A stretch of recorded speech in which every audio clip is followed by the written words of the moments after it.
Battle Jurusan Tegal Learning Center. Kali ini kita akan membandingkan jurusan-jurusan yang mirip.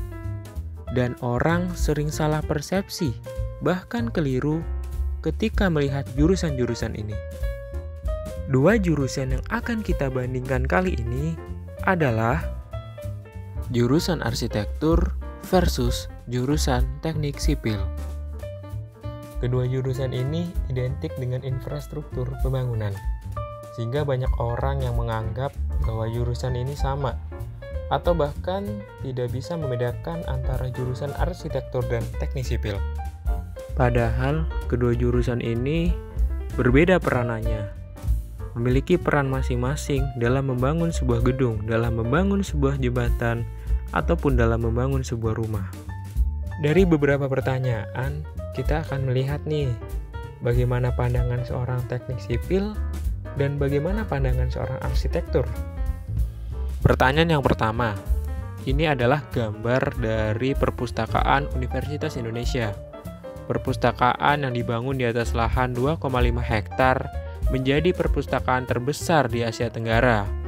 Kita akan melihat nih, bagaimana pandangan seorang arsitektur dan teknik sipil dengan desain bangunan perpustakaan yang unik dan langka yang ada di Indonesia. Gedung Perpustakaan UI itu merupakan karya arsitek Budiman Hendro Purnomo ya, yang menganut konsep sustainable building yang merupakan rangkaian dari arsitektur ramah lingkungan. Nah, Perpustakaan UI ini dia memanfaatkan penggunaan matahari ya, atau sinar matahari yang dimanfaatkan untuk penghasil energi. Juga terdapat pelarangan penggunaan tas plastik ya untuk area bangunan ini. Dan juga ada sistem pengolahan limbah air toilet yang dapat digunakan kembali untuk penyiram tanaman ya, khususnya rumput yang terdapat pada atap atau disebut dengan green roof ya pada bangunan ini. Bangunan ini itu terdiri atas 8 lantai, di mana lantai dasarnya itu berguna sebagai ruang komunal ya, atau tempat komunal, interaksi antar mahasiswa dan juga tempat bisnis. Di antaranya itu terdapat bank, terus ada restoran juga, ada kafe, ada tempat kebugaran dan lain sebagainya. Untuk lantai 2 sama 6 itu isinya seperti perpustakaan pada umumnya ya, ada ruang baca, ada ruang tamu dan lain sebagainya. Untuk lantai 7-nya sendiri itu terdapat ruang sidang. Nah, eksterior bangunan ini itu pada bagian atasnya ya, itu kan terdapat green roof ya. Nah, green roof itu dia berfungsi untuk sebagai pendingin ya, pendingin alami suhu ruangan. Jadi bisa mereduksi penggunaan pendingin buatan ya, atau AC. Karena bangunan disebut bangunan bertingkat, maka membutuhkan fondasi yang kuat. Diperkirakan sesuai dengan jenis tanahnya yang ada di bawah bangunan tersebut menggunakan fondasi dalam. Kemudian bahan bangunannya terdiri dari kaca, tembok yaitu granit, kemudian beton sebagai kolom, balok, serta plat utamanya. Kemudian untuk struktur bangunannya, melihat dan mempertimbangkan secara matang. Nah, dilihat dari berbagai faktor. Faktor-faktornya yaitu beban gempa, beban angin, dan lain-lain. Nah, kemudian untuk biayanya, karena melihat dari bangunan tersebut yang kokoh dan bertingkat, maka tidak sedikit untuk mengeluarkan biayanya. Ini adalah gambar perspektif ruangan suatu rumah. Lalu, bagaimana sih pendapat kalian?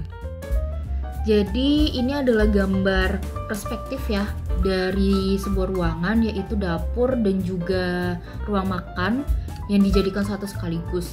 Kalau secara arsitektural sendiri, penggabungan ruangan ini itu sudah cukup efektif ya, karena aktivitas penghuni yang terjadi di dapur itu juga berkaitan erat dengan apa yang terjadi di ruang makan, yaitu aktivitas memasak dan juga makan ya tentunya. Terus ruangan ini itu memanfaatkan pencahayaan dan penghawaan alami ya, pemaksimalan. Bisa dilihat dari banyaknya jendela di sekeliling ruangan tersebut ya.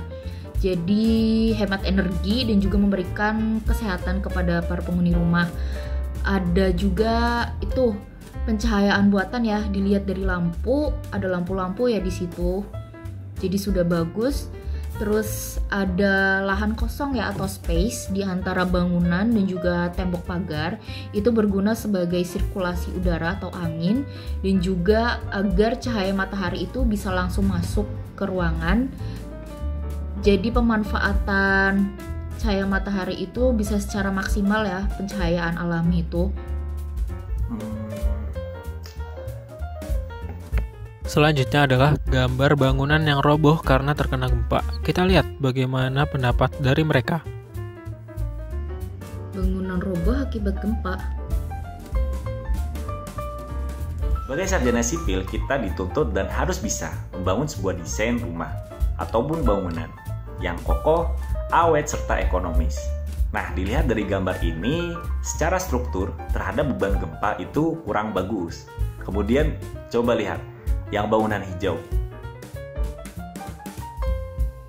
Itu pasti secara strukturnya kuat, apalagi menahan sebuah beban gempa.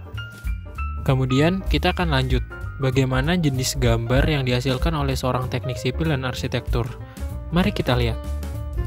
Ini adalah bangunan karya arsitek Bapak Ridwan Kamil yang disebut sebagai Museum Tsunami Aceh ya, yang dibangun pada tahun 2009 untuk mengenang peristiwa tsunami Aceh pada tahun 2004 ya.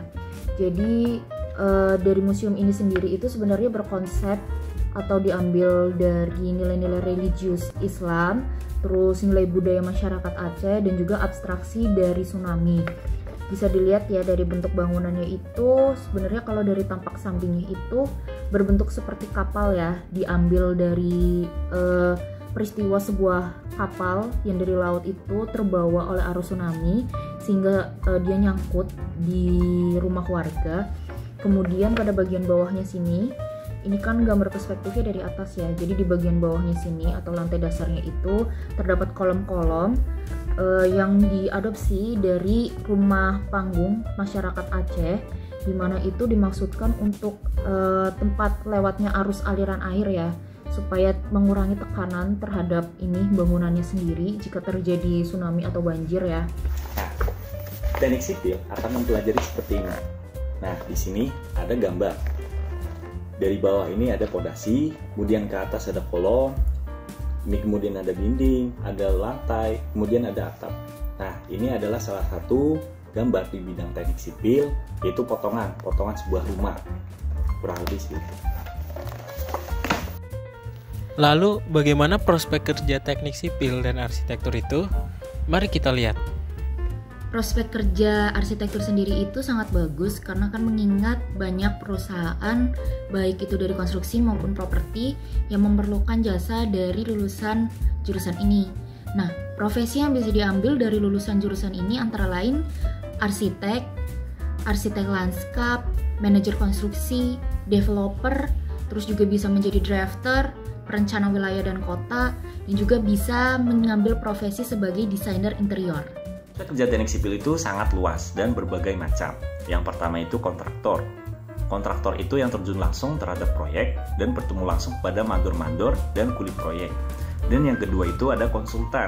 Nah, konsultan ini itu untuk mengonsultasikan terhadap proyek yang sedang dibangun atau yang sedang dikerjakan. Dan yang ketiga itu ada quality control. Nah, quality control ini orang-orang yang mengetes terhadap bangunannya, apakah sesuai dengan kesepakatan di awal, sesuai dengan konsultan atau tidak. Kemudian yang keempat itu ada surveyor. Nah, surveyor ini yaitu yang tugasnya untuk memetakan terhadap bangunan agar nantinya dibangun sesuai dengan pemetaannya dan berbagai macam lainnya. Jadi, dapat disimpulkan bahwa arsitektur memiliki peran dalam yang pertama adalah menentukan desain eksterior dan interior suatu bangunan. Yang kedua, menentukan fungsi ruangan di setiap bangunan. Dan yang ketiga adalah memastikan kenyamanan dari suatu bangunan melalui utilitas bangunan tersebut. Kemudian, peran dari teknik sipil adalah yang pertama, menentukan desain struktural suatu bangunan. Yang kedua, menentukan dimensi suatu bangunan. Dan yang ketiga, memastikan keamanan suatu bangunan agar tidak roboh melalui perhitungan yang tepat.